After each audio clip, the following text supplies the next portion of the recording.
যিশুকে নিয়ে আমরা চলি বা যিশুতে আমরা বিশ্বাস করি, আমরা তার অনুসারী, তাহলে তার আপন জন আমরা সবচেয়ে।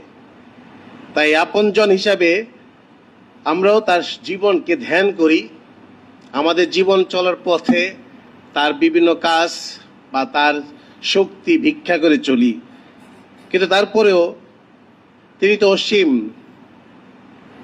আর এই অসীম ঈশ্বরের সাথে যখন আমাদের সম্পর্ক সংযোগ, যেভাবে তার আপনজনেরা তাকে গ্রহণ করতে বিঘ্ন পেয়েছে, অনেক সময় আমার মনে হয় যে আমরা খ্রিস্ট বিশ্বাসী, খ্রিস্ট ভক্ত, তার সাথে যেভাবে আমরা চলি তাতে কে জানে তিনি আমাদের মাঝে এসে হয়তো এই কথাই বলতেন যে এদের দ্বারাই আমি সবচেয়ে বেশি অসম্মানিত, বা এদের কাছে আমি সেইভাবে গ্রহণীয় না।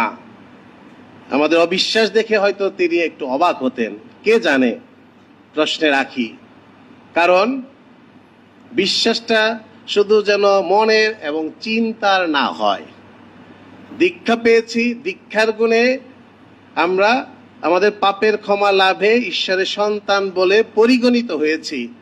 সেই সন্তান হয়ে ওঠাটা হচ্ছে আমাদের যাত্রা বা কাজ।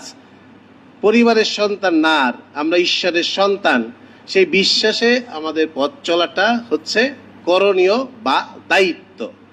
আর এই জীবনে বেড়ে ওঠার জন্য ধাপে ধাপে বিভিন্ন সাক্রামেন্তীয় কৃপাও আমরা লাভ করে থাকি। পাশাপাশি প্রতিদিনের জীবনে তো তার বাণী শুনছি বা বিভিন্নভাবে তার আশীর্বাদ যাচনা করছি। এরপরেও কতটুকু আমাদের বিশ্বাস চার গুণে হৃদয়ের সাথে খ্রিস্টকে যুক্ত করেছি, যে তিনি প্রতিদিনের জীবনে কিভাবে আমার জীবনে তার কাজ করে যাচ্ছেন।